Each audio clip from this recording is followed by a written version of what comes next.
Master stroke में एक बार फिर से आपका स्वागत है। रूस और यूक्रेन की जंग का आज 37वां दिन है। युद्ध विराम के लिए दोनों देशों में कई दौर की बातचीत हो चुकी है, लेकिन जंग रोकने में कोई कामयाबी नहीं मिल पाई। रूस के खिलाफ प्रतिबंध लगाए गए हैं। इसमें भारत जैसे देश भी हैं जो अपना देश हित देख रहे हैं। तटस्थ रहकर वो काम कर रहे हैं जिससे देश को फायदा हो।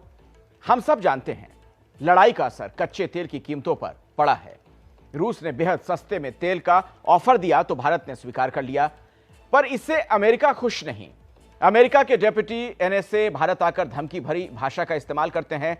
अमेरिकी विदेश मंत्रालय की तरफ से चेतावनी भरा बयान आता है। इस पर भारत की तरफ से किस तरह अमेरिका को जवाब दिया गया, हम आपको दिखाते हैं।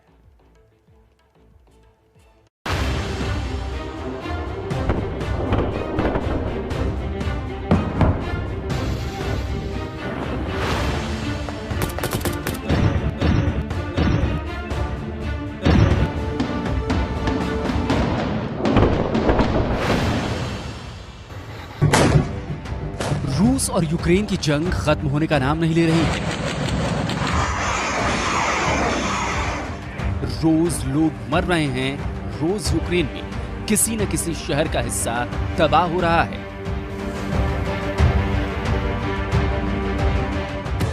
इधर एक और जंग दुनिया में शुरू हो चुकी है। वो जंग है रूस को लेकर दूसरे देशों को धमकाने की। हद तो ये हो गई कि भारत की स्वतंत्र विदेश नीति को लेकर अमेरिका का स्वार्थ अब सबके सामने दिखने लगा है। अमेरिका की दोहरी नीति साफ नजर आ रही है। ये पहली बार नहीं है कि किसी अमेरिकी अधिकारी ने इस तरह बयान दिया है, बल्कि इससे पहले भारत दौरे पर आए अमेरिकी डिप्टी एनएसए दलीप सिंह भी कुछ ऐसी ही धमकी भरी भाषा का इस्तेमाल करके गए। अमेरिका ने जानबूझकर भारतीय मूल के अपने अधिकारी दलीप सिंह को भारत भेजा। विदेश मंत्री एस जयशंकर से उन्होंने मुलाकात की और फिर एक धमकी भरा बयान दिया। उन्होंने कहा कि भारत को ये उम्मीद नहीं करनी चाहिए कि अगर चीन एलएसी का उल्लंघन करता है तो रूस उसके बचाव में आएगा। अमेरिकी डिप्टी एनएसए का सीधा इशारा रूसी विदेश मंत्री सरगेई लावरोव के भारत दौरे को लेकर था और अमेरिकी विदेश मंत्रालय के प्रवक्ता नेड प्राइस भी इसीलिए कड़े शब्दों का प्रयोग भारत के लिए कर रहे थे। भारत में इसे लेकर बेहद कड़ी प्रतिक्रिया दी गई है। भारत के पूर्व राजनयिक सैयद अकबरुद्दीन ने ट्वीट करके कहा है कि तो ये है हमारा दोस्त। ये कूटनीति की भाषा नहीं है, ये जबरदस्ती की भाषा है। कोई इस युवा को बताए कि एक तरफा दंडात्मक आर्थिक कार्रवाई अंतरराष्ट्रीय कानूनों का उल्लंघन है। भारत के पूर्व राजनयिक सैयद अकबरुद्दीन के ट्वीट को अगर साधारण भाषा में समझें तो इसका मतलब होता है कि अमेरिका ने अपने डिप्टी एनएसए के जरिए भारत को धमकाने की कोशिश की है। जाहिर तौर पर इस तरीके की भाषा भारत को स्वीकार्य नहीं हो सकती है। साथ ही भारत के लिए न केवल रूस अहमियत रखता है बल्कि चीन के लिए भी भारत महत्वपूर्ण है, क्योंकि चीन के बहुत सारे कारोबारी हित भारत से जुड़े हैं। अमेरिका को शायद अंदाजा नहीं है कि आर्थिक रूप से वो कितना बड़ा नुकसान उठाने की कगार पर पहुंच सकता है। ये समझने के लिए आपको एक आंकड़ा दिखाते हैं। इस आंकड़े से आपको पता चलेगा कि रूस के साथ भारत के जो आर्थिक संबंध हैं वो अमेरिका की तुलना में कहीं भी नहीं टिकते हैं। साल 2020-21 के आंकड़ों के मुताबिक भारत ने अमेरिका को 3.81 लाख करोड़ रुपए का सामान एक्सपोर्ट किया, जबकि रूस को सिर्फ 19.65 हजार करोड़ का ही एक्सपोर्ट किया गया। अगर इंपोर्ट की बात करें तो भारत ने अमेरिका से 2.13 लाख करोड़ का सामान इंपोर्ट किया, जबकि रूस से सिर्फ 40.63 हजार करोड़ का ही सामान इंपोर्ट किया गया। यानी पिछले एक साल में भारत और अमेरिका के बीच 5.95 लाख करोड़ का कारोबार हुआ, जबकि रूस के साथ सिर्फ 60.28 हजार करोड़ का कारोबार हुआ। अगर इसे प्रतिशत में देखें तो भारत ने अपने कुल कारोबार का 12% अमेरिका से किया, जबकि सिर्फ 1.19% रूस के साथ कारोबार किया। ऐसे में रूस के पास नाराजगी और शिकायत के कई सवाल हो सकते हैं, क्योंकि भारत रूस के मुकाबले अमेरिका से करीब 12 गुना ज्यादा कारोबार करता है। लेकिन सब कुछ कारोबार से ही तो तय नहीं होता।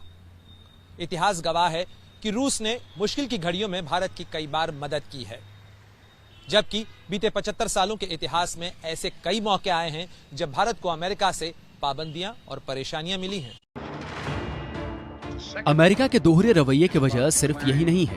दरअसल अमेरिका इस बात से नाराज है कि भारत रूस से कच्चा तेल क्यों खरीद रहा है, जबकि उसने यूक्रेन से हो रही जंग की वजह से रूस पर प्रतिबंध लगा रखे हैं। यानी अमेरिका को लग रहा है कि इस मामले में भारत उसका साथ नहीं दे रहा है। भारत उसके प्रतिबंधों की अनदेखी करके रूस से तेल खरीद रहा है, जबकि हकीकत ये है कि रूस से जितना तेल भारत खरीदता है वो कुछ भी नहीं है। Indian council for world affairs के एक समारोह में बोलते हुए विदेश मंत्री एस जयशंकर ने जवाब दिया कि भारत की तुलना में यूरोप रूस से ज्यादा तेल खरीदता है। यानी एक तरह से एस जयशंकर ने अमेरिकी धमकी का सीधा सीधा जवाब दे दिया कि वो पहले यूरोप को देखे, न कि भारत को। अगर भारत के तेल खरीदने के आंकड़ों पर नजर डालें तो आपको समझ आ जाएगा कि विदेश मंत्री एस जयशंकर ने ये बात क्यों कही है। भारत इराक से अपनी जरूरत का 22% तेल खरीदता है, सऊदी अरब से 19%, यूएई से 9%, अमेरिका से 7% और रूस से 0.2%। वो भी तब जब रूस से हमारी दोस्ती अमेरिका के मुकाबले ज्यादा पुरानी और ज्यादा गहरी है।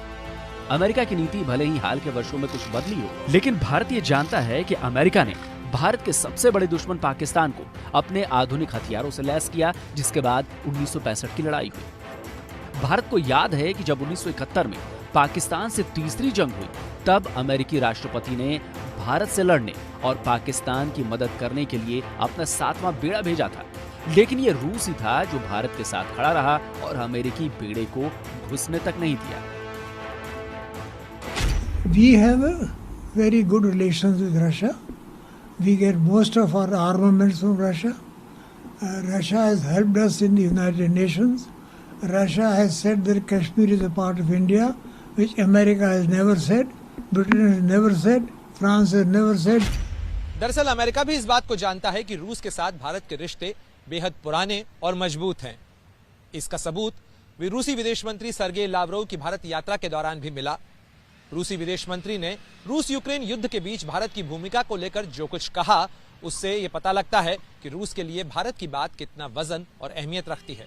West has ignored its responsibilities and has forced Russia into this straight threat, ideological and military. And if India is with its position of just and rational and rational approach towards international problems, then it can support such process and then no one is against it.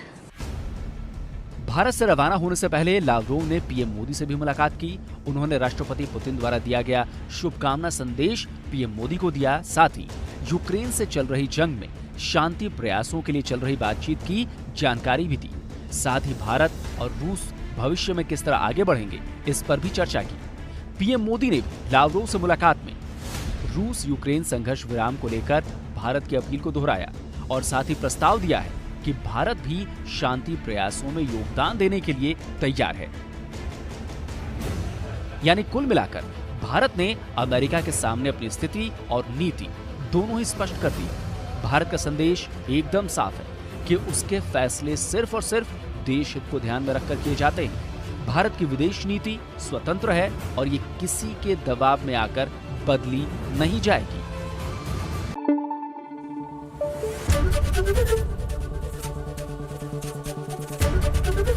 ABP news आपको रखे आगे।